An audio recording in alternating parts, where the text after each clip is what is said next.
Good morning to one and all present here.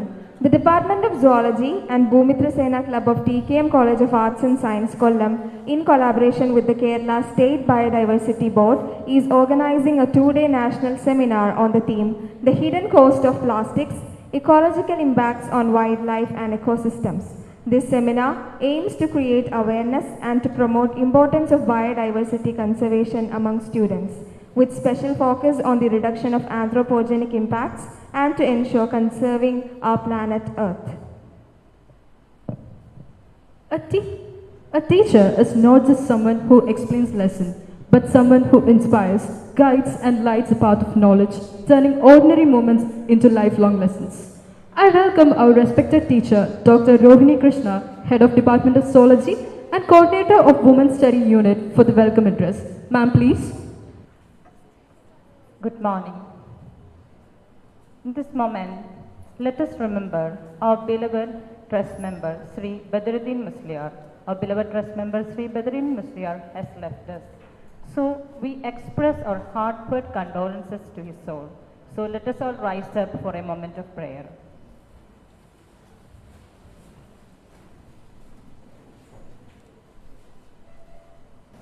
Respected guest of honor, Janab T.K. Jalaluddin Musliar, Treasurer of the TKM College Press, our Vice Principal, Professor Bobby T. Edwin, who is presiding over this function, our esteemed Chief Guest, Dr. N. Anil Kumar, Chairman of the Kerala State Biodiversity Board, our distinguished resource persons, Dr. Rachel Thomas and Dr. C.S. Vimal Kumar, our IQAC Coordinator, Dr. Adarsh S., my esteemed colleagues, Dr. Jason Rahman VK and Dr. Mundas Yahya, distinguished inviters, dear students and friends. It gives me immense joy to extend a warm and heartfelt welcome to each one of you on behalf of Department of Zoology and Bhumitra Sena Club of TKM College of Arts and Science as we inaugurate the National Seminar 2025 on the theme, The Hidden Cost of Plastics, Ecological Impacts on Wildlife and Ecosystems. This two-day seminar, organized in collaboration with the Kerala State Biodiversity Board, Government of Kerala, is a proud academic initiative that seeks to highlight the pressing challenges of plastic pollution and to foster innovative approaches towards biodiversity conservation. This seminar was originally planned to be held from October 2nd to October 8th in connection with the World Wildlife Week. However, due to certain unavoidable circumstances, we had to prepone the event. We are truly glad that despite this change in schedule, your enthusiastic participation and support have made this gathering possible. At the very outset, I extend a special word of welcome to our guest of honor, Janab T.K. Jalaluddin Musliar. Sir, your unwavering support and visionary guidance have always been the backbone of our institutional progress. We are honored by your gracious presence today. With great warmth, I welcome our Vice Principal, Dr. Bobby T. Edwin, who is presiding over today's function. Sir, your leadership and encouragement are a constant source of strength to us. I am equally privileged to welcome our Chief Guest, Dr. N. Anil Kumar. Sir, your outstanding contributions to biodiversity conservation and sustainable development are truly inspirational, and we are honored that you are inaugurating this seminar. A very special welcome goes to our distinguished resource persons, Dr. Rachel Thomas, Environmental Engineer, Kerala State Pollution Control Board, Kollam, and Dr. C.S. Vimal Kumar, Principal Scientific Officer, Kerala State Biodiversity Board. We are grateful for your presence and the valuable insights you will share.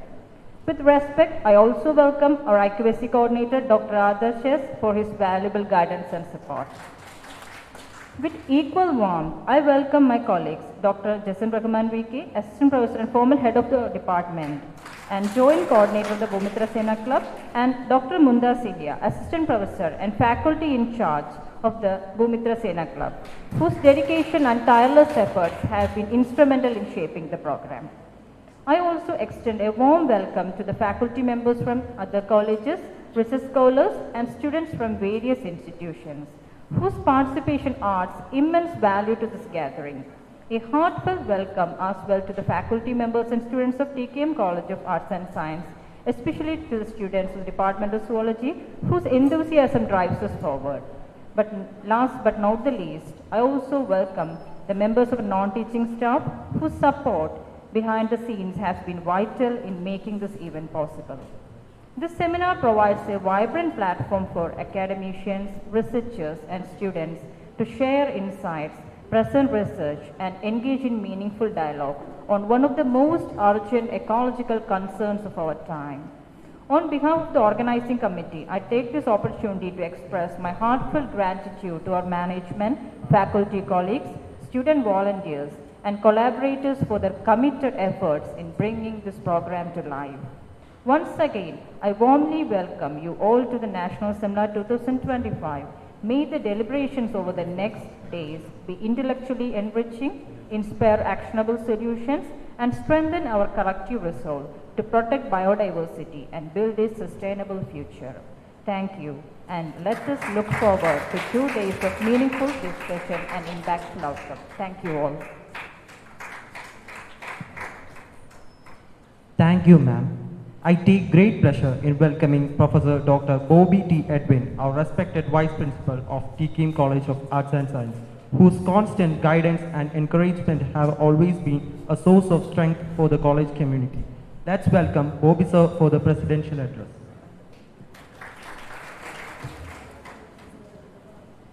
Respected Jalal sir, Dr. Anil Kumar, Chairman, Kerala State Biodiversity Board, Engineer Rachel Thomas, Kerala State Pollution Control Board, Dr. Rohini Krishna, Head of Department Zoology, Jasin Rahman, Mumtaz Sehia, Dr. Adarsh, IQC Coordinator, other dignitaries on and off the dais, other teachers from other colleges, dear students. So we are thinking today or through this seminar we are thinking about the environment. For the last 3-4 years, our college is focusing on various environmental aspects by way of conducting seminars, by doing workshop, etc. One of the focal theme, maybe we can tell like that, focal theme of our college is the sustainability of this environment for the future. So today when we speak about the role of plastic, I don't want to speak too much because eminent speakers are amidst us. Think about an ocean, a clear blue ocean where turtles are moving around. Just capture that image in your mind. But I just want to bring another image. Think about a turtle whose mouth is stuck with a fishing net or a piece of plastic. Which image you will like to have in your mind, or which will make you happy? I can tell surely the first one. A peace, calm environment of the marine world where the organisms are living so sumptuously. Why this plastic in the sea? The sole answer is we the human beings. What can we do for this? Obviously that is the deliberations which is coming over the time within 2 days. And I just pointed one example from the marine environment. Why these turtles are eating plastic? Because it mimic, or these plastics mimic jellyfish, the favorite dish of or the favorite food of turtles. So we are putting some material in the sea, which is a plastic material, and the living organisms are misunderstood or take it as a food, and it is going to die. So this kind of things are happening in the universe. Just think about your surroundings. Anywhere you dig your land, you can see a piece of plastic. Now it has converted to microplastics, and in the blood of the newborn baby you can see microplastic. Recently you could have read something in the newspaper. The microplastics in the blood can cause dementia and various kind of problems in the newborn and small kids. So that is where we are standing now. So this is a wonderful opportunity where we can have discussions on the effect of plastic as a whole for the environment, and what is the condition, where it has reached, and what are the promising things we can do for the future. As we all know, the nature is a gift for us. We need to preserve this gift for the future generations, which is in our hand, and that need, of course, a dedication from our side, a positive involvement, and without which we cannot do anything. Even the changes in the environment is also damaging our mindset. So all these things are correlated. So I wish all the best for this program, and we are having very good speakers for conducting this seminar, and I thank them for visiting our organization, and let me conclude this. Thank you. Thank you, sir. We are indeed fortunate to have among us a distinguished personality, Janab T.K. Jalaluddin Musliar, the esteemed treasurer of TKM College Trust. With his inspiring presence and constant support, he has always been a guiding light for the growth of our institution. I would like to invite Janab T.K. Jalaluddin Musliar, sir, to kindly come forward and for the honoring session.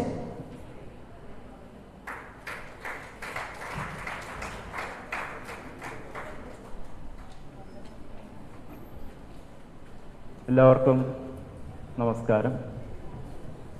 വേദിയിലിരിക്കുന്ന വിശിഷ്ടാതിഥികളെ, എൻ്റെ പ്രിയപ്പെട്ട സഹപ്രവർത്തകരെ, വിദ്യാർത്ഥി സുഹൃത്തുക്കളെ, നമ്മുടെ മറ്റു കോളേജുകളിൽ നിന്ന് നമ്മുടെ പരിപാടിയിൽ പങ്കെടുക്കാൻ വന്നിരിക്കുന്ന അധ്യാപകരെ,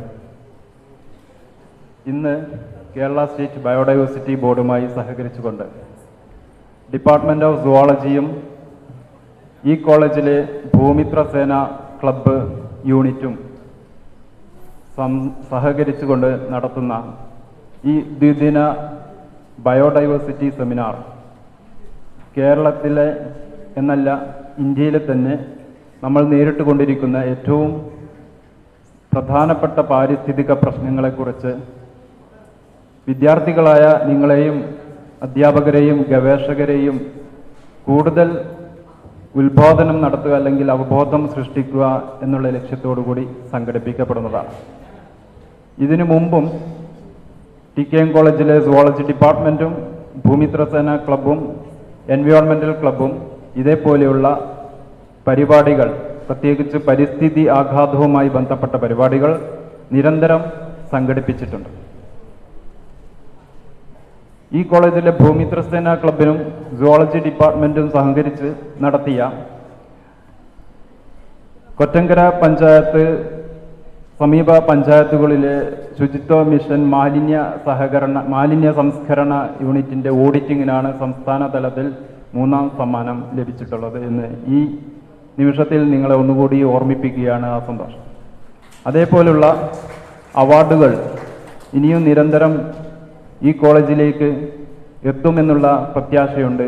കാരണം നമ്മുടെ ഡിപ്പാർട്ട്മെൻറ്റിലെ തന്നെ ഫാക്കൽറ്റികളായ doctor Rohini Krishna MV department head, അതേപോലെ doctor Mumtaz Yahiya environment club coordinator, Bhoomitra Sena club college യൂണിറ്റിൻ്റെ കോർഡിനേറ്റർ നിരന്തരമായി ബയോഡൈവേഴ്സിറ്റി, പരിസ്ഥിതി, മലിനീകരണം തുടങ്ങിയ വിഷയങ്ങളിൽ അധിഷ്ഠിതമായ പരിപാടികളും ബോധവൽക്കരണ പ്രവർത്തനങ്ങളും ക്യാമ്പസിലും പുറത്ത് നിരന്തരമായി നടത്തിക്കൊണ്ടിരിക്കുകയാണ്. കഴിഞ്ഞ വർഷം തന്നെ 40ഓളം പരിപാടികൾ നമ്മൾ ഈ കോളേജിൽ നടത്തിയിട്ടുണ്ട്. അതിൽ പലതും ഗവൺമെൻറ്റിൻ്റെ സാമ്പത്തിക സഹായത്തോടു കൂടിയുള്ളതായിരുന്നു. ഇനി ഈ പരിപാടിയെക്കുറിച്ച് ജസ്റ്റ് ഒന്ന് പറയാം. രോഹിണി ടീച്ചർ വെൽക്കം അഡ്രസ്സിൽ ഓൾറെഡി പറഞ്ഞതാണ്. ഈ പരിപാടി നമുക്ക് ഈ കോളേജിനെ നടത്താൻ വേണ്ടി സാമ്പത്തിക സഹായവും എല്ലാ സഹകരണവും റിസോഴ്സ് പേഴ്സണിൻ്റെ സഹായവും എല്ലാം നൽകിയിരിക്കുന്നത് കേരളത്തിൻ്റെ ജൈവ വൈവിധ്യ ബോർഡാണ്, കേരള സ്റ്റേറ്റ് ബയോഡൈവേഴ്സിറ്റി ബോർഡ്. പ്രത്യേകിച്ചും ലൈഫ് സയൻസ് വിദ്യാർത്ഥികൾ അറിഞ്ഞിരിക്കേണ്ട ഒരു പേരാണ് കേരള സ്റ്റേറ്റ് ബയോഡൈവേഴ്സിറ്റി ബോർഡ്. നമ്മൾ BSc സുവോളജി, ബോട്ടണി എന്നൊക്കെ പറഞ്ഞ് പഠിച്ച് അങ്ങ് ഇറങ്ങിപ്പോവുക എന്നല്ലാതെ ഈ കേരളത്തിൽ, പ്രത്യേകിച്ച് നമ്മുടെ സംസ്ഥാനത്ത് ബയോഡൈവേഴ്സിറ്റിക്ക് വേണ്ടി ഏതുതരം ബോർഡുകളാണ്, എന്തൊക്കെ ആക്ഷനാണ് നടക്കുന്നത് എന്തൊക്കെ ഇൻസ്റ്റിറ്റ്യൂട്ടുകളാണ് അതിനുവേണ്ടി പ്രവർത്തിക്കുന്നത് എന്ന് നമ്മൾ അറിഞ്ഞിരിക്കണം. കാരണം നമുക്കറിയാം, നമ്മൾ വിദ്യാഭ്യാസം കഴിഞ്ഞ് അല്ലെങ്കിൽ ഡിഗ്രി കഴിഞ്ഞാൽ നമ്മൾ നേരിട്ട് അന്വേഷിക്കുന്നത് ഒരു ജോലിയാണ്. ജോലി എന്ന് പറഞ്ഞാൽ ആദ്യം തന്നെ മനസ്സിലേക്ക് വരുന്നത് അതുവരെ നിങ്ങൾ കണ്ടു ശീലിച്ച അധ്യാപക ജോലിയാണ്. കാരണം പഠിക്കുമ്പോൾ നമ്മൾ ഏറ്റവും കൂടുതൽ എക്സ്പോസ്ഡ് ആവുന്നത് അധ്യാപകരെയാണ്, പിന്നെ ഡോക്ടേഴ്സിനെ, രണ്ടുമാണ് നമ്മൾ കണ്ടു ശീലിക്കുന്നത്. ഇതല്ലാതെ ഇഷ്ടം പോലെ ജോലികളുണ്ട്. നമ്മൾ പഠിച്ച കാര്യങ്ങളിൽ തന്നെ ബന്ധപ്പെട്ട നിരവധി ജോലികളും, ജോലി എന്ന് പറയാൻ പാടില്ല, ആക്ച്വലി അതൊരു ജീവിതമായി കാണാം. അങ്ങനെ നമുക്ക് നമ്മുടെ താല്പര്യത്തിനും നമ്മുടെ പ്രകൃതിക്കും നമ്മുടെ മാനവരാശിക്കും വേണ്ടി ജീവിക്കാൻ ജോലിയെടുത്തുകൊണ്ട് സഹായകമാകുന്ന നിരവധി ഇൻസ്റ്റിറ്റ്യൂട്ടുകളും പ്രവർത്തന മേഖലകളും ഉണ്ട്. അതിലൊന്നാണ് ലൈഫ് സയൻസ് വിദ്യാർത്ഥികൾക്ക് കേരള സ്റ്റേറ്റ് ബയോഡൈവേഴ്സിറ്റി ബോർഡ്, അതുമായി ബന്ധപ്പെട്ട പ്രവർത്തനങ്ങളുണ്ട്. ഇതേപോലുള്ള മറ്റു ഇൻസ്റ്റിറ്റ്യൂട്ടുകളിലും ഇതേപോലുള്ള പ്രവർത്തനങ്ങൾ നടത്താൻ വോളണ്ടിയേഴ്സായും മറ്റും വിദ്യാർത്ഥികളിൽ നിന്ന് അപേക്ഷ ക്ഷണിക്കാറുണ്ട്. ഇതിൽ പലതും പെർമനന്റ് പോസ്റ്റും താൽക്കാലിക പോസ്റ്റും ഒക്കെ ആണെങ്കിലും നമ്മുടെ പ്രകൃതി സംരക്ഷണത്തിനു വേണ്ടിയുള്ള വികാരം അല്ലെങ്കിൽ പാഷൻ അതിൽ നിന്ന് നമുക്ക് സഫലമാക്കാൻ കഴിയും. അപ്പോൾ നമ്മുടെ സുവോളജി ഡിപ്പാർട്ട്മെൻറ്റും ഭൂമിത്ര സേനാ ക്ലബ്ബും അത്തരമൊരു ലക്ഷ്യത്തോടു കൂടി വിദ്യാർത്ഥികളിൽ ജൈവ സംരക്ഷണം, ജൈവ വൈവിധ്യ സംരക്ഷണം എന്നുള്ള ഒരു താല്പര്യം കൂടുതലായിട്ട് ഊട്ടിയുറപ്പിക്കുക എന്നുള്ള ലക്ഷ്യത്തോടു കൂടിയാണ് ഈ പരിപാടി നടത്തുന്നത്. അതിനുവേണ്ടി നമ്മളോട് സഹകരിച്ച കേരള സ്റ്റേറ്റ് ബയോഡൈവേഴ്സിറ്റി ബോർഡിനും ഈ കോളേജിലെ സകല സംവിധാനങ്ങളും നമുക്ക് ഒരുക്കിത്തന്ന പ്രിൻസിപ്പലിനും വൈസ് പ്രിൻസിപ്പലിനും ഇതിനുവേണ്ടി നിരന്തരം പണിയെടുത്തുകൊണ്ടിരിക്കുന്ന ഡിപ്പാർട്ട്മെന്റ് സ്പിയർ ഹെഡുമാരായ doctor Rohini Krishna M V, doctor Mumtaz എന്നിവർക്കും സഹ അധ്യാപകർക്കും ഒരിക്കൽ കൂടി ആശംസകൾ അറിയിക്കുന്നു. നന്ദി, നമസ്കാരം. I also invite Dr. Anil Kumar sir, here Rachel Thomas for the publishing of the book of abstracts, a hard copy and the online publishing. It is indeed a proud and joyful moment for us to have among us a visionary leader in the field of biodiversity conservation and sustainable development. I'm speaking of none other than Dr. Anil Kumar, the respected chairman of the Kerala State Biodiversity Board. Dr. Anil Kumar is widely admired for his relentless efforts in promoting ecological balance, protecting our rich biodiversity, and fostering community-based conservation practices. With his vast experience and inspiring leadership, he has been instrumental guiding initiatives that connect people with nature, ensuring that development and conservation go hand in hand. We are deeply honored by his gracious presence here today. And now, with great respect, I invite Dr. Anil Kumar to inaugurate the program. Sir, please. A very good morning to everyone. ഞാൻ ഈ ക്യാമ്പസിലേക്ക് പ്രവേശിച്ചപ്പോൾ നമ്മുടെ ഇതിൻ്റെ ഒരു ambience, ഈ കോളേജിൻ്റെ ഒരു പൈതൃകം, ഇതൊക്കെ വളരെ പ്രധാനപ്പെട്ട എന്താ പറയുക, ഒരു ലെഗസി, ഒരു വലിയ പൈതൃകമുള്ള മാനേജ്മെൻറ്റ്. അപ്പോൾ അതിൽ വളരെ സന്തോഷമുണ്ട്. അപ്പോൾ ഇന്ന് ഇവിടെ നമ്മുടെ കൂടെയുള്ള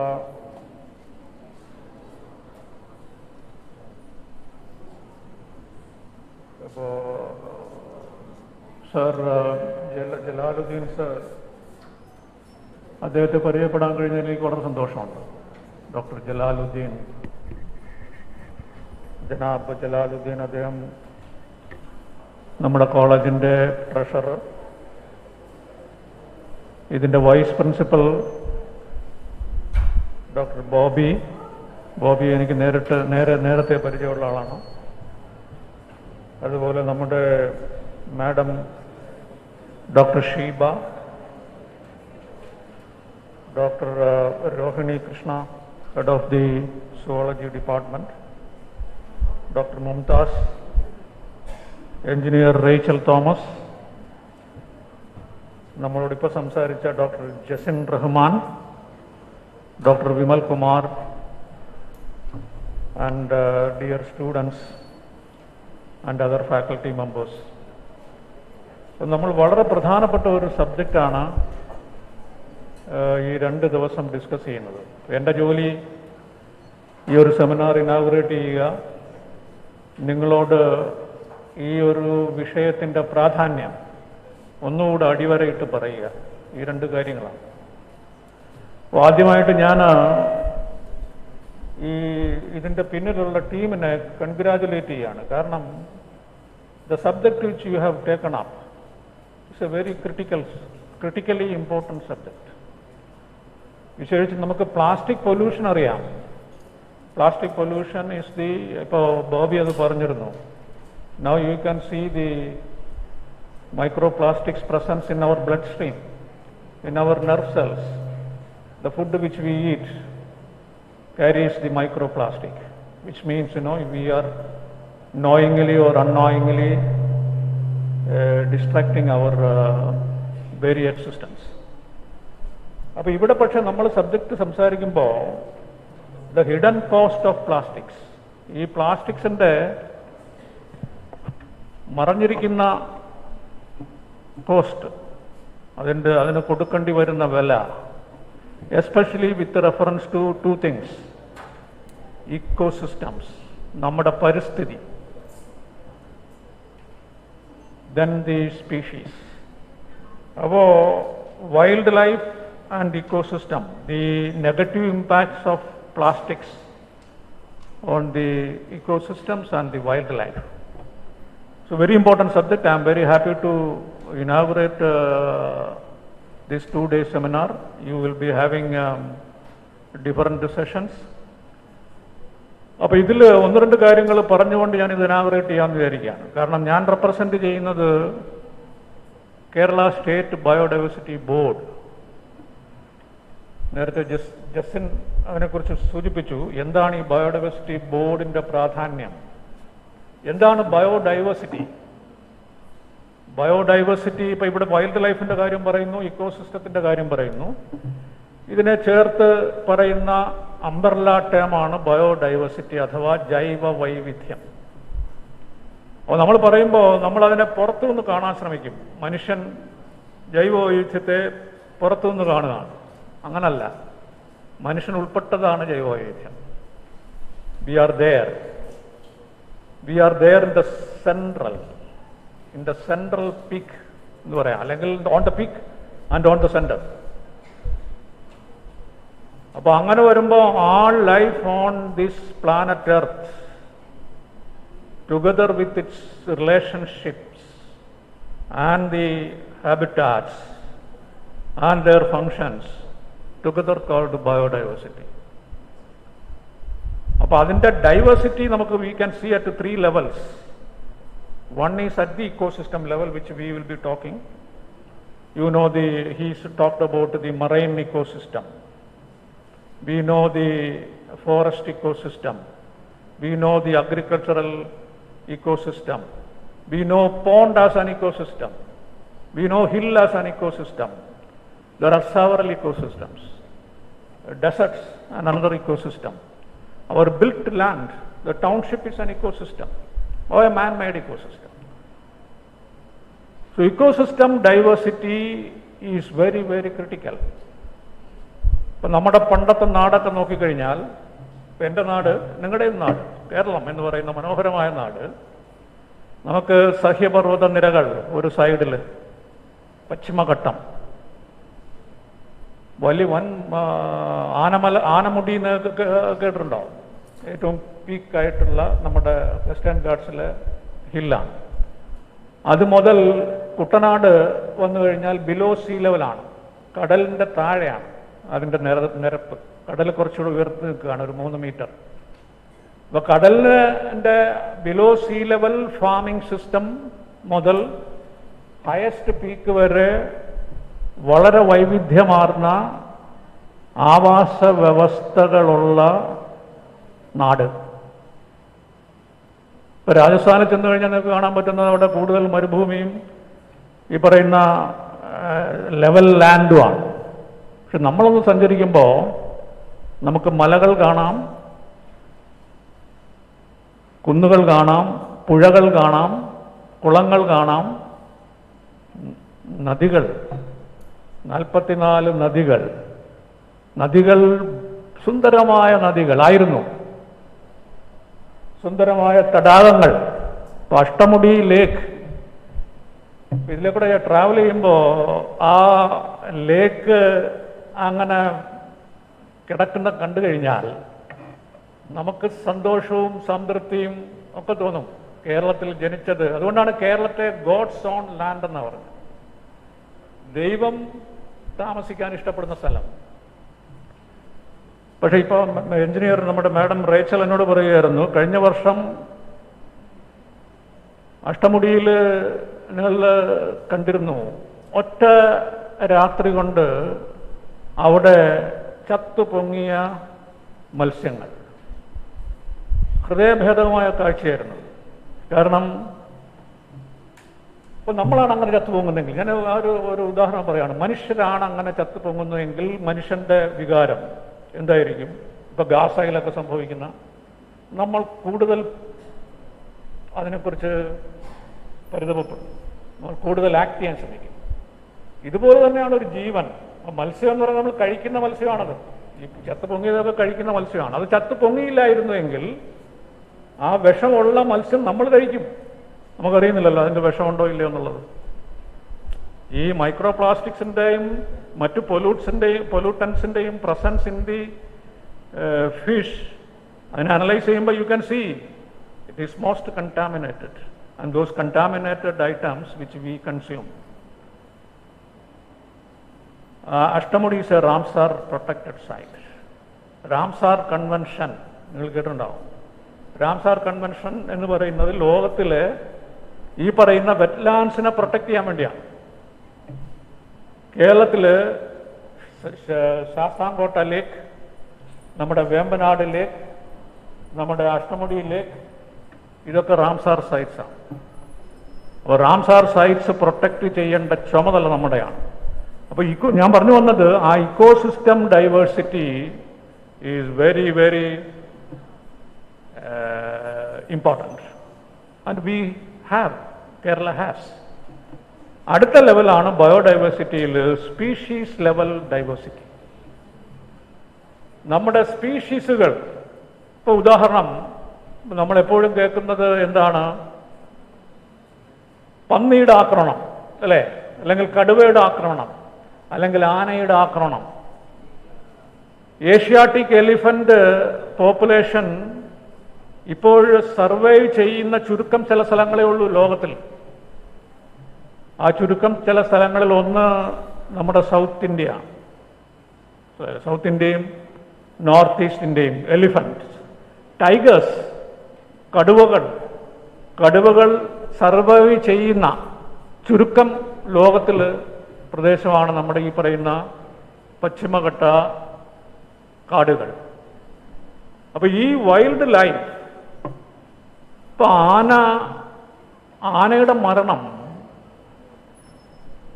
ഒരുപാട് ആന ഈ വർഷം ഈ പോയ വർഷം, കണക്കെടുത്ത വർഷം അൺനോൺ റീസൺസ് കൊണ്ട് ഒരുപാട് ആനകൾ മരണപ്പെട്ടു. ആന ഇപ്പൊ പുറത്തിറങ്ങുകയാണ്. ആനയും നമ്മുടെ ഈവൻ നമ്മുടെ കാലിവർഗങ്ങളും, പുറത്തുള്ള കാലിവർഗങ്ങളും കഴിക്കുന്ന ഭക്ഷണത്തിൽ കുടുങ്ങുന്ന പ്ലാസ്റ്റിക്കുകൾ വളരെ കൂടുതലാണ്. ഇത് സംഭവിക്കുന്നത് ഇതിനകത്ത് തന്നെയാണ്, നമ്മുടെ കരയിൽ സംഭവിക്കുന്ന കാര്യം ഞാൻ പറയുന്നത്. ഈ കരയിൽ, നമ്മുടെ കാട്ടിൽ, നമ്മുടെ മലകളിൽ, നമ്മുടെ തടാകങ്ങളിൽ, നമ്മുടെ വയലുകളിൽ, നമ്മുടെ പുരയിടങ്ങളിൽ ഒക്കെ നമ്മൾ തള്ളുന്നത് ഇപ്പോൾ പ്ലാസ്റ്റിക്കാണ്. ഇന്ത്യയിൽ ഏറ്റവും കൂടുതൽ പ്ലാസ്റ്റിക് കൺസംഷൻ, ലോകത്തിൽ ഏറ്റവും കൂടുതൽ പ്ലാസ്റ്റിക് കൺസ്യൂം ചെയ്യുന്ന രാജ്യം ഇപ്പോൾ ഇന്ത്യ. ഏതാണ്ട് 9.3 മില്യൺ ടൺ എവറി ഇയർ. അത് കഴിഞ്ഞ വർഷത്തെ കണക്കാണ്. അത് കേരളത്തിലേക്ക് വരുമ്പോൾ നമ്മൾ കുറച്ചുകൂടെ കൺട്രോൾഡ് ആണ്. ഇപ്പോൾ പൊല്യൂഷൻ കൺട്രോൾ ബോർഡിൻ്റെ തന്നെ കണക്ക് പ്രകാരം നമ്മൾ കഴിഞ്ഞ 10 വർഷങ്ങൾക്കുള്ളിൽ നമ്മുടെ കൺസംഷൻ നേരെ പകുതിയാക്കി കുറച്ചു എന്നാണ് അവകാശപ്പെടുന്നത്. കണക്കുകൾ പറയുക. കാരണം നമുക്കുണ്ടായിരുന്ന കൺസംഷൻ വളരെ കൂടുതലായിരുന്നു. നമ്മുടെ കൺസംഷൻ ഇപ്പം സിംഗിൾ യൂസ് പ്ലാസ്റ്റിക് നിരോധിച്ചതുകൊണ്ട് നമ്മൾ ഒരുപാട് അതിനെ കുറയ്ക്കാൻ കഴിഞ്ഞു. പക്ഷേ നമുക്കതിൻ്റെ മറു സൈഡിൽ വരുന്ന കൾച്ചർ നമ്മൾ ശ്രദ്ധിച്ചു കഴിഞ്ഞാൽ, ഇതിൻ്റെ കളക്ഷൻ, പ്ലാസ്റ്റിക് കളക്ട് ചെയ്യപ്പെടുന്നതിൽ വെറും എനിക്ക് തോന്നുന്നത് 50-52% മാത്രമേ കളക്ട് ചെയ്യപ്പെടുന്നുള്ളൂ. ബാക്കി 40%-ത്തിലേറെയും 45%-ത്തിലേറെയും നമ്മൾ വെറുതെ അവിടെയും ഇവിടെയും വലിച്ചെറിയുക. അപ്പോൾ അങ്ങനെ പോകുന്ന പ്ലാസ്റ്റിക്കുകൾ എവിടെ പോകുന്നു? അൾട്ടിമേറ്റായിട്ട് നമ്മുടെ പുഴകളിലേക്കും, പുഴയാണ് ഇതിനെ കൊണ്ടുപോകുന്നത്, അൾട്ടിമേറ്റായിട്ട് പോകുന്നത് നമ്മുടെ കടലിലേക്കാണ്. അപ്പോൾ അവിടെയാണ് ഈ വൈൽഡ് ലൈഫ്, നമ്മുടെ ഈ സബ്ജക്റ്റിൻ്റെ പ്രാധാന്യം. ഈ wild life species diversity, India വലിയ ഡൈവേഴ്സിറ്റി ഉള്ളൊരു രാജ്യമാണ്. ഈ ജൈവവൈവിധ്യ ബോർഡ് ശ്രദ്ധിക്കുന്നത് ഈ ഇക്കോസിസ്റ്റം ഡൈവേഴ്സിറ്റിയെ പ്രൊട്ടക്റ്റ് ചെയ്യുക, ഈ സ്പീഷീസ് ലെവൽ ഡൈവേഴ്സിറ്റിയെ പ്രൊട്ടക്റ്റ് ചെയ്യുക. അടുത്ത ലെവൽ ഡൈവേഴ്സിറ്റി എന്ന് പറയുന്നത് ജനറ്റിക് ലെവൽ ഡൈവേഴ്സിറ്റിയാണ്, ജനിതക വൈവിധ്യം. അതായത് ഓരോ സ്പീഷീസിലും അതിനകത്തുള്ള വൈവിധ്യം. ഇപ്പം മനുഷ്യൻ എന്ന് പറയുന്നത് ഒരു സ്പീഷീസ്, ഹോമോസേപ്പിയൻസ് എന്ന് പറയുന്ന ഒരു സ്പീഷീസ്. ഈ ഹോമോസേപ്പിയൻസ് എന്ന് പറയുന്ന സ്പീഷീസിലുള്ള വൈവിധ്യം നമ്മളെല്ലാവരും ഒരുപോലല്ല ഇരിക്കുന്നത്. ഒരു ആഫ്രിക്കനെയും ഒരു ചൈനീസിനെയും ഒരു ഇന്ത്യനെയും കണ്ടാൽ പെട്ടെന്ന് തിരിച്ചറിയാം, ഒരു സൗത്ത് ഏഷ്യനെയും കണ്ടാൽ പെട്ടെന്ന് തിരിച്ചറിയാം. തിരിച്ചറിയാമെന്ന് പറഞ്ഞാൽ എന്താണ്? ആ ജനിതക വൈവിധ്യമാണ്. ഇത് എല്ലാ ജീവജാലങ്ങളിലും ഉണ്ട്, മനുഷ്യരിൽ മാത്രമല്ല. അതിപ്പോൾ ടൈഗറിൻ്റെ കാര്യം എടുത്താലും, ആനയുടെ കാര്യം എടുത്താലും, മത്സ്യത്തിൻ്റെ കാര്യം എടുത്താലും ഒക്കെ ആ ജനിതക വൈവിധ്യം ഉണ്ട്. ആ വൈവിധ്യത്തെ നമുക്ക് വളരെ വളരെ പ്രാധാന്യത്തോടെ സംരക്ഷിക്കാൻ കഴിയണം. അപ്പോൾ ഈ ജൈവവൈവിധ്യ ബോർഡിനെ ഞാനൊന്ന് ഇൻട്രൊഡ്യൂസ് ചെയ്യുകയാണ്. ബോർഡിൻ്റെ ഉദ്ദേശം ഈ 3 ലെവലിലുള്ള വൈവിധ്യത്തെയും സംരക്ഷിക്കുക. അപ്പോൾ അതിൽ സംരക്ഷിക്കണമെന്നുണ്ടെങ്കിൽ നമ്മുടെ പരിസരം ശുദ്ധിയായിരിക്കണം. കാരണം ഇതിനെ നശിപ്പിക്കുന്നതിൽ വലിയൊരു പങ്ക് പ്ലാസ്റ്റിക്കിനുണ്ട്. കാരണം പ്ലാസ്റ്റിക്, ഇപ്പോൾ ഇവിടെ തന്നെ പ്ലാസ്റ്റിക് പൊല്യൂഷൻ, എനിക്കൊന്ന് ഏറ്റവും കൂടുതൽ പ്ലാസ്റ്റിക് കത്തിക്കുന്ന ഒരു രാജ്യം ഇന്ത്യയാണ്, സൗത്ത് ഏഷ്യയാണ് ബൈ ആൻഡ് ലാർജ്. ഇന്ത്യയിൽ ഞാൻ മാത്രം പറയുന്നില്ല. പ്ലാസ്റ്റിക് കത്തിക്കുക പലപ്പോഴും നിങ്ങൾ നഗരങ്ങളിൽ കണ്ടിട്ടുണ്ടാവും. വൈകിട്ടാകുമ്പോഴത്തേക്ക് ഇവരെല്ലാം കൂടെ അടിച്ചു കൂട്ടിയിട്ട് അതിനെ പുകയ്ക്കുകയാണ്. അപ്പോൾ ഈ പുകയ്ക്കുന്ന പുക, ഈ പുകയ്ക്കാതെ കളയുന്ന പ്ലാസ്റ്റിക് അൾട്ടിമേറ്റായിട്ട് കടലിലേക്ക് പോകുന്നു. പുകയ്ക്കുന്ന പ്ലാസ്റ്റിക് അൾട്ടിമേറ്റായിട്ട് അന്തരീക്ഷത്തിലേക്ക് പോകും. അപ്പോൾ അന്തരീക്ഷത്തിലേക്ക് പോകുന്ന പ്ലാസ്റ്റിക്കിലുള്ള പാർട്ടിക്കിൾ, ഇപ്പോൾ aerosol pollution, that is the biggest pollution. ഇപ്പോൾ ഡൽഹി സിറ്റി പ്ലാസ്റ്റിക് പൊല്യൂഷൻ ഇതുകൊണ്ട് മാത്രമല്ല, അവിടുത്തെ പെട്രോളും ഡീസലും ഒക്കെ ലോകത്തിലെ ഏറ്റവും പൊല്യൂട്ടഡ് ആയിട്ടുള്ള സിറ്റിയാണ്. നാണക്കേടല്ലേ പറയാൻ? അതായത് ഇന്ത്യ എന്ന് പറയുന്ന രാജ്യം നമ്മൾ വികസിത് ഭാരത് എന്നാണ് പറയുന്നത്. അടുത്ത 20-25 വർഷത്തിനകത്ത് 2047 ആവുമ്പോൾ India must be A developed country. India is on the threshold, വളരെ ഫാസ്റ്റായിട്ട് ഗ്രോ ചെയ്യുകയാണ്. അപ്പോൾ നമ്മളങ്ങനെ വികസിക്കുന്നു. India is the largest populated country in the world now, 1.48 billion, 148 കോടി ജനം. അപ്പോൾ 148 കോടി ജനം നമ്മൾ വികസിക്കുന്നു. വികസനം എന്ന് പറഞ്ഞാൽ എന്താണ്? വികസനം എന്ന് പറഞ്ഞു കഴിഞ്ഞാൽ ഇക്കണോമിക് ഡെവലപ്മെന്റ് ആണ് ഈ പറയുന്ന വികസനം. എല്ലാവർക്കും സന്തോഷമോ സമാധാനമോ ഉള്ളതല്ല.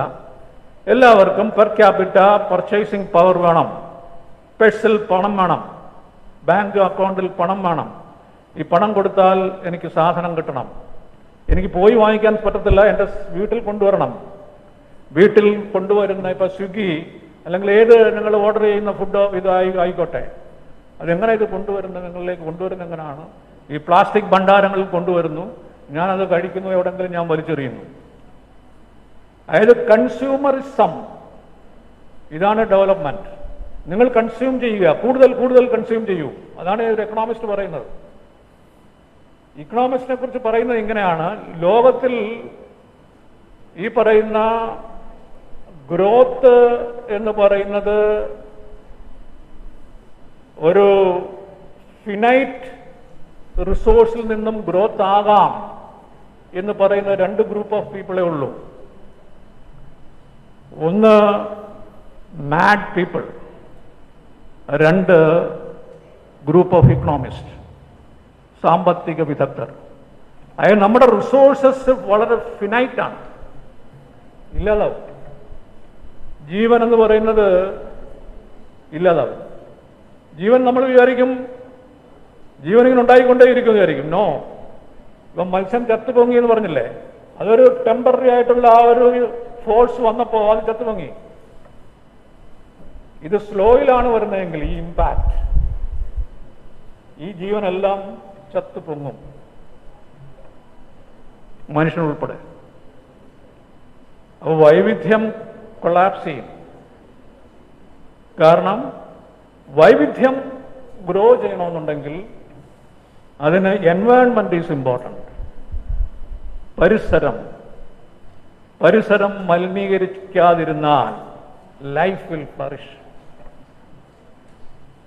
അപ്പോ ആ ലൈഫിനെ പ്രൊട്ടക്ട് ചെയ്യണമെന്നുണ്ടെങ്കിൽ പൊല്യൂഷൻ ഇല്ലാതാണ്, പരിസരം മലിനീകരണം ഇല്ലാതാണ്. അവിടെയാണ് ഈ വൈൽഡ് ലൈഫ്, നിങ്ങൾ പറയുന്ന വൈൽഡ് ലൈഫ്. ഫോർ എക്സാമ്പിൾ, ഞാനിപ്പോൾ ഇതിനകത്ത് നിങ്ങളോട് കൺക്ലൂഡ് ചെയ്യാൻ ഞാൻ ഉദ്ദേശിക്കുന്നത്, നമ്മളിപ്പോൾ നിങ്ങൾ കേട്ടിട്ടുണ്ടാവും ഡോൾഫിനെ അറിയാമല്ലോ അല്ലേ? മനുഷ്യനോട് ഏറ്റവും കൂടുതൽ സ്നേഹമുള്ള കടലിലെ മത്സ്യത്തെ പോലിരിക്കുന്ന ജീവിയാണ് ഡോൾഫിൻ. നിങ്ങൾ കണ്ടിട്ടുണ്ടാവും. മനുഷ്യനോട് വളരെ, നമ്മൾ നായയെ വളർത്തുന്ന പോലെയാണ് ഡോൾഫിൻസ്. നീണ്ടകര അതിൽ ഡോൾഫിൻ വരാറുണ്ട്, കണ്ടിട്ടുണ്ടാവും, കേട്ടിട്ടുണ്ടാവും. നീണ്ടകര എന്ന് പറയുന്നത് നമ്മുടെ അഷ്ടമുടി ലേക്ക് ചെന്ന് ചേരുന്നു, കടൽ വന്ന് വരുന്നു, ഡോൾഫിനിലേക്ക് വരുന്നതെന്ന് പറഞ്ഞു കഴിഞ്ഞാൽ അങ്ങനെയുള്ള ഹാബിറ്റാറ്റിലേക്കാണ് ഡോൾഫിൻ വരിക. എന്നിട്ട് ഈ ഡോൾഫിനെ എൻ്റെ ഹെൽപ്പോടുകൂടി, ഡോൾഫിൻ വരുന്നതിന് വേണ്ടിയാണ്, മത്സ്യം കഴിക്കാൻ വേണ്ടി വരിക. അതായത് നമുക്ക് ഇവിടുന്ന് വരുന്ന നല്ല ശുദ്ധമായ വെള്ളം വേണം, ഈ പറയുന്ന അഷ്ടമുടിയിലൂടെ വരുന്ന കടലിൻ്റെ ഉപ്പുവെള്ളം വേണം, അവിടെ ഉണ്ടാകുന്ന മത്സ്യസമ്പത്ത്, ഇത് നല്ല സമ്പത്തുണ്ടാവും, ഇതിനെ ഭക്ഷിക്കാൻ ഡോൾഫിൻ വരും. ഈ ഡോൾഫിൻ അസിസ്റ്റഡ് ഫിഷിംഗ്, ഡോൾഫിനെ ഉപയോഗിച്ച് ഫിഷിംഗ് നടത്തുന്ന മത്സ്യത്തൊഴിലാളി കുടുംബങ്ങൾ നീണ്ടകരയുണ്ട്. എന്ന് പറഞ്ഞാൽ ഡോൾഫിൻ വന്ന് ഹണ്ട് ചെയ്യാൻ വരുമ്പോൾ അവിടെ ഫിഷ് ഉണ്ടെന്നറിയാം. അപ്പോൾ നമ്മുടെ ഫിഷർമാൻ പോയി വലയിടുന്നു, അതായത് ഡോൾഫിൻ കാണിച്ചു കൊടുക്കുകയാണ്, ഇവിടെ മീനുണ്ട് എന്ന് കാണിക്കുകയാണ്. നമ്മൾ ഡോൾഫിൻ വരുന്ന കാലം ശ്രദ്ധിച്ചു കഴിഞ്ഞാൽ ഡോൾഫിന്റെ വരവ് കുറയുകയാണ്. എന്താ വരാത്തത്? ഈ പറയുന്ന വെള്ളം പൊല്യൂട്ടഡ് ആണ്, മനസ്സിലായില്ലേ? ഫിഷില്ല. 2100 ആവുമ്പോൾ നമ്മുടെ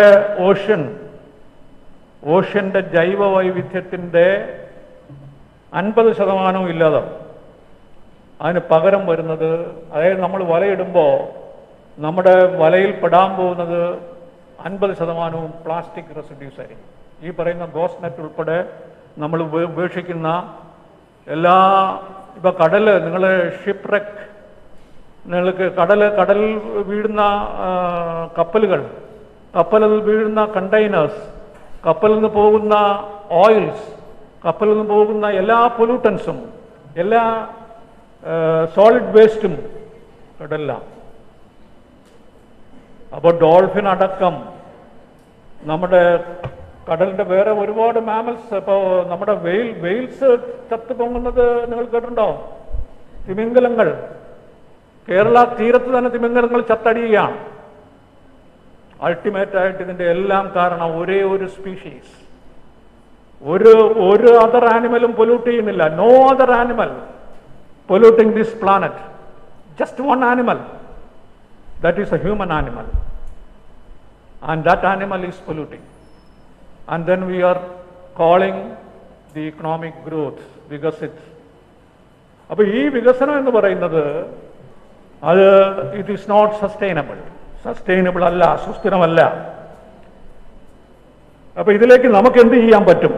അതാണ് ഞാൻ എൻ്റെ ഈ പേപ്പറിലും, ഞാൻ ഇവിടെ കൊടുത്ത പേപ്പറിലും ഞാനത് പറഞ്ഞിരുന്നു. ഈ സെമിനാറിന് ശേഷം ഈ കോളേജിൽ ഞാൻ ജലാലുദ്ദീൻ സാറിനോടും നമ്മുടെ ഇതിൻ്റെ മാനേജ്മെൻറ്റിനോടും ഞാൻ സംസാരിക്കണമെന്ന് വിചാരിക്കുകയാണ്. നമുക്കിവിടെ ഒരു ടീം ഓഫ് യൂത്ത് സ്റ്റുഡൻസ് ഈ അഷ്ടമുടി ലേക്കിൻ്റെ വാരിയേഴ്സ് ഐ വുഡ് സേ.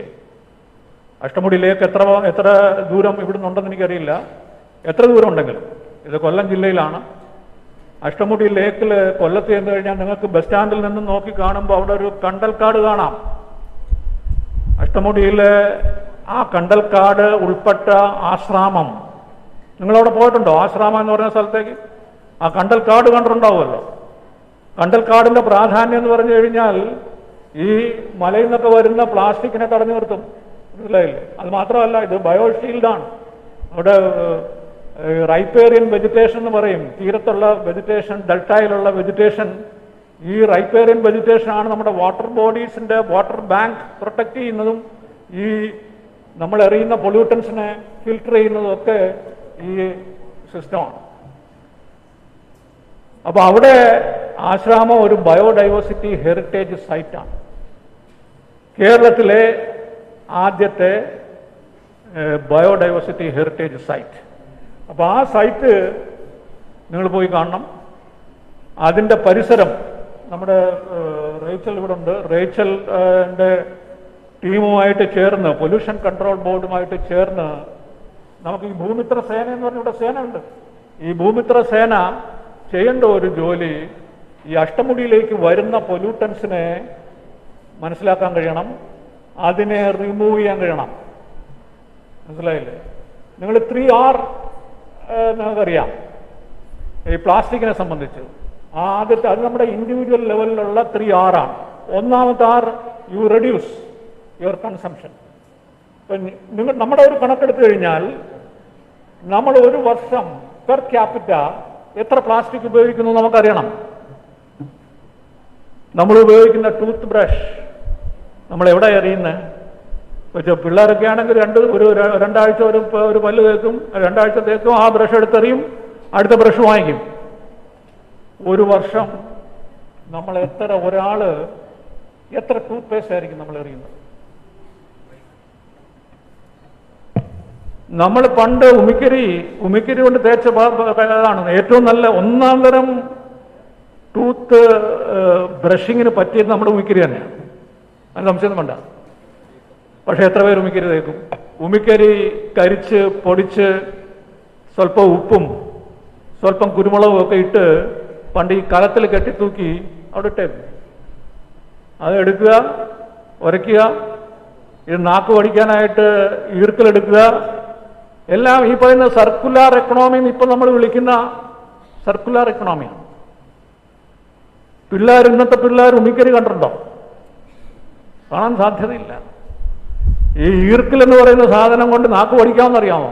അറിയാൻ സാധ്യതയില്ല. അപ്പോ ഞാൻ പറഞ്ഞു വരുന്നത്, reduce your consumption, maximum reduction. Never ever order food to your room, you go and eat the. കുറച്ച് വണ്ടിയിലോ വല്ലതും കയറി പോവുക, അല്ല വീട്ടിനകത്ത് തന്നെ ഭക്ഷണം ഇവർ കൊണ്ടുതരണമെന്ന് പറഞ്ഞു കഴിഞ്ഞാൽ നോ. അപ്പോൾ എവിടെയൊക്കെ റെഡ്യൂസ് ചെയ്യാം? Single use plastic no, same big no, we are not using. So മാർക്കറ്റിൽ പോകുമ്പോൾ ഗോ വിത്ത് സഞ്ചി, അവിടുന്ന് കയ്യും വീശി പോവുക, അവൻ തരുന്ന പ്ലാസ്റ്റിക് എല്ലാം മേടിക്കുക, ഇവിടെ കൊണ്ടുവരിക. അത് പിന്നെ പൊല്യൂഷൻ കൺട്രോൾ ബോർഡിൻ്റെ തലക്കിട്ട് കൊടുക്കുക, നിങ്ങൾ കൊണ്ടുപോവുക. അപ്പോൾ you reduce your consumption, that is a first R at the individual level. Every no. Recycling, ഞാൻ കയറി വന്നപ്പോൾ നിങ്ങൾ ഇവിടെ 3 ബിൻ വെച്ചിട്ടുണ്ട്. പക്ഷെ ആ 3 ബിന്നും കറക്റ്റായിട്ട് നമ്മൾ ഉപയോഗിക്കുന്നുണ്ടോ ഇല്ലയോ എന്ന് നോക്കണം. ഇപ്പം ഗ്രീൻ ബിന്നിലേക്കാണോ നമ്മുടെ ഓർഗാനിക് വേസ്റ്റ് പോകുന്നത്? സോളിഡ് വേസ്റ്റ് ഇടേണ്ട ബിന്നിലേക്കാണോ സോളിഡ് വേസ്റ്റ് പോകുന്നത്? പ്ലാസ്റ്റിക് ഇടേണ്ട ബിന്നിലേക്കാണോ പ്ലാസ്റ്റിക് പോകുന്നത്?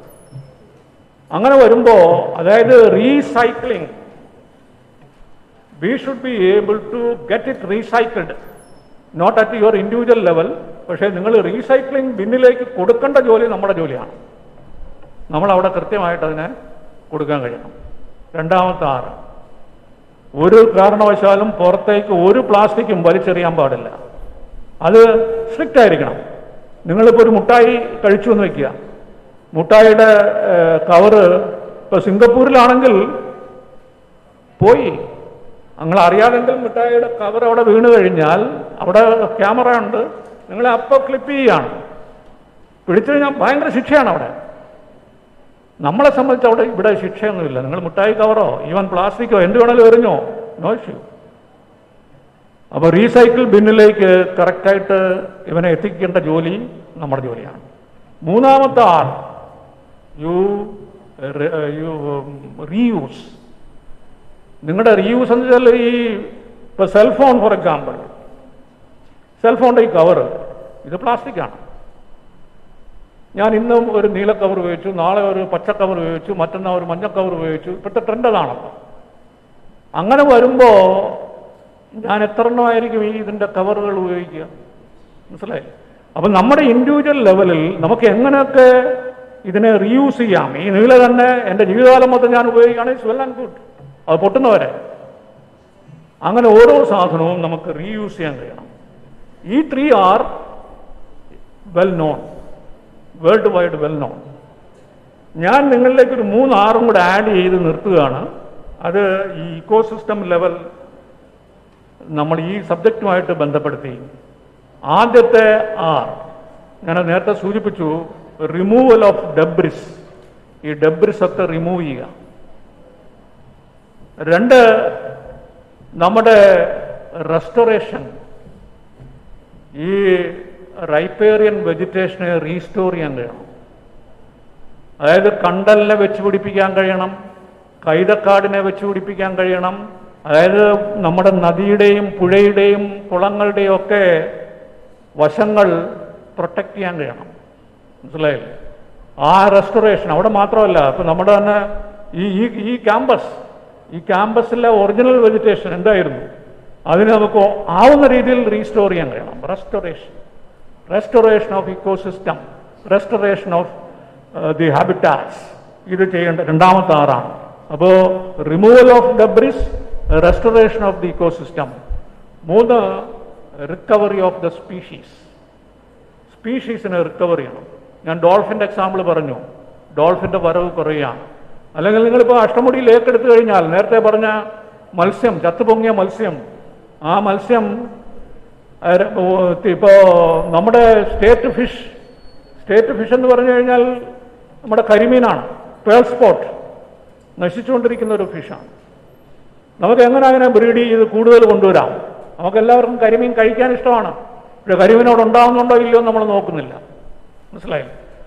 അപ്പോൾ these 3 are removal of your debris, restoration of your ecosystem and recovery of our species. അപ്പോൾ ഇത് 3 കാര്യങ്ങൾ വളരെ പ്രധാനമാണ്. അപ്പോൾ ഈ 2 ദിവസത്തെ ഈ സെമിനാർ ഈ ഒരു എൻ്റെ ഈ ഒരു മെസ്സേജോടുകൂടി, ഒരു മെസ്സേജ് ഫോർ ആൻ ആക്ഷൻ, ഞാൻ പറയുന്നത് ഈ ഒരു ആക്ഷന് വേണ്ടി ബോർഡ് ഇനിയും നിങ്ങളെ ഹെൽപ്പ് ചെയ്യും. ഈ ഭൂമിസ്ത്ര സേനയും ഇനി ഹെൽപ്പ് ചെയ്യും. ഭൂമിസ്ത്ര ക്ലബ്ബ് നമ്മൾ അവരുമായിട്ട് ചേർന്നിട്ട്, ഞാൻ ബോബിയോടൊക്കെ സജസ്റ്റ് ചെയ്യുന്ന ടീമിനോട് സജസ്റ്റ് ചെയ്യുന്നത്, യു ക്രിയേറ്റ് എ സേന for plastic removal, for ecosystem restoration and for the recovery of the species. With these few recommendations, I stop here and I declare this 2-day seminar is inaugurated. Thank you. Thank you, sir. Now we move on to the felicitation ceremony. I welcome Dr. Adarsh S., our dedicated IQAC coordinator, whose sincere efforts and commitment towards academic quality and excellence have made a remarkable impact. Sir, please. Respected Vice Principal of this college, Dr. Bobby T. Edwin, our Chief Guest, Dr. Anil Kumar, so other dignitaries on and off the dais, and the participants for this event, and my dear colleagues and students. So a very good morning to all. So as a representative of Internal Quality Assurance Cell of TKM College of Arts and Science, it gives me an immense pleasure to stand here and felicitate this important event. So, listening to the words of Dr. Anil Kumar, so what I feel is that the plastic is not silently killing us, so it is violently affecting the ecosystem and the day-to-day human life. So this particular national seminar is not only an academic exercise, so this is an important event which gives the participants the awareness and knowledge regarding these aspects, and through the participants the society also will gain the knowledge. So I would like to end my speech with on personal experience. ഇപ്പോൾ കൊല്ലം റീജിയനിൽ എൻ്റെ വീടിൻ്റെ അടുത്തൊക്കെ നിലവിലെ സാഹചര്യം എന്ന് പറഞ്ഞു കഴിഞ്ഞാൽ രാത്രി ഉറങ്ങുന്നതിന് മുമ്പ് പച്ചിലയും കരിയിലയും കൂട്ടി കത്തിച്ച പുക ശ്വസിച്ചും രാവിലെ ഉറക്കം എണീറ്റ് പ്ലാസ്റ്റിക് കത്തിച്ച പുക ശ്വസിച്ച് എണീക്കുകയും ചെയ്യുക എന്നുള്ളതാണ് നിലവിലെ സാഹചര്യം.